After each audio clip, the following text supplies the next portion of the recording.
Those affected by the 60s Scoop heard last week that there would be compensation and an apology forthcoming. But shortly after the announcement, some people learned that Métis survivors who were taken from their homes and adopted into non-Indigenous families would not be included in the compensation package. Roubert Doucette is Métis and was taken from his home in 1962. He's the former president of the Métis Nation of Saskatchewan, and Mr. Doucette has released a letter to the media outlining his personal views on being excluded. Hi, Roubert. Yes, good evening. How are you? I'm good. You're about to send a letter to Carolyn Bennett, the Minister for Indigenous Affairs in Ottawa, as well as to every MP in Canada. What was your initial reaction when you heard the news about the 60 Scoop compensation by the federal government? Well, you know, last week we were all Métis people across this country were waiting in anticipation, and that was one of our biggest questions about whether or not Métis would be included in it. And then later on in the afternoon, we find out that we were left out. I was shocked and left in a state of disbelief that this would happen again to Métis people. And you know, I would have to say, and I've said it in my letter to the media, I feel betrayed by Minister Bennett, this federal government, and the lawyers that negotiated on this issue. And you know, so I think a lot of us, including our First Nations relations, are just simply in a state of shock that this would happen again to the Métis people. What do you make of the government's explanation about why the Métis people are being left out at this point? Well, you know, this idea that the provinces, they have to have the provinces included in this. When you go back to the lawsuit of Chief Brown Martel, it was exclusively for First Nations on reserve, as I understand it. And so, you know, as this whole thing has unraveled, they now included the Inuit.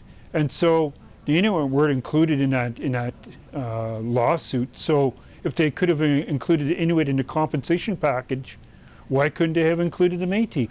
And this idea that they need the provinces involved in this, you know, the federal government were how should I say this? We're co-conspirators with the provincial government in the Adopt an Indian Métis program. And so, you know what?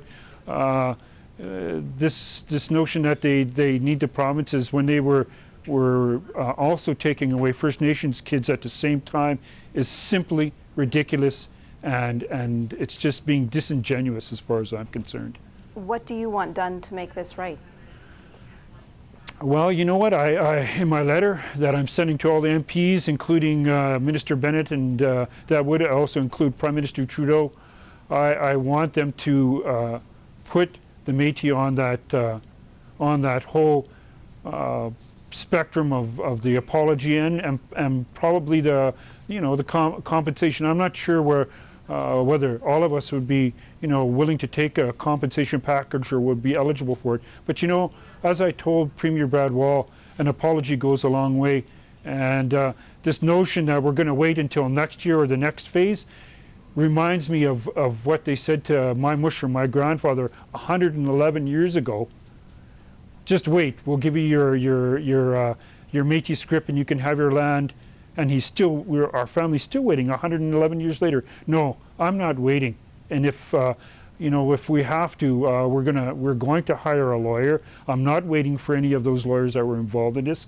And I'm going to work with other Métis people. And if we have to file our own class action lawsuit, we will. I mean, that's the bottom line. I just think that Canadians should stand beside Métis 60 Scoop survivors and rally behind us and say, look, this is wrong.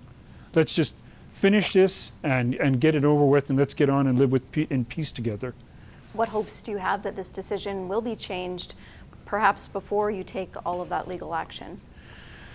Well, you know, I know that I know all of these people personally, Mr. Goodale and a few of the other MPs. I just hope that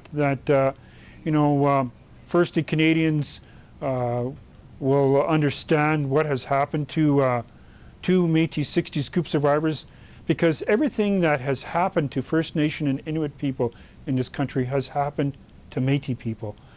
Let me give you an example. My wife was taken away to residential school.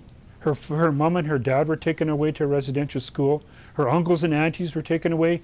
My grandfather was taken away to a residential school, and then I was taken during the 60s Scoop. That's 3 generations of government policy that was used against Aboriginal people to destroy our families and to assimilate us. The ordinary Canadian doesn't know that. That actually happened in this country. And so that's one thing I hope, is that Canadians understand and learn about this whole thing, and we never do it again. And I know one thing, that I've educated my family, and my daughters and my son will never ever let that happen to our family again, never in our lifetime. Roubert, thank you for sharing some of what you're up to today. No, thank you very much. It's been my honor and privilege, and God bless this great country and this CBC. Nice to have you on the show tonight. Thank you.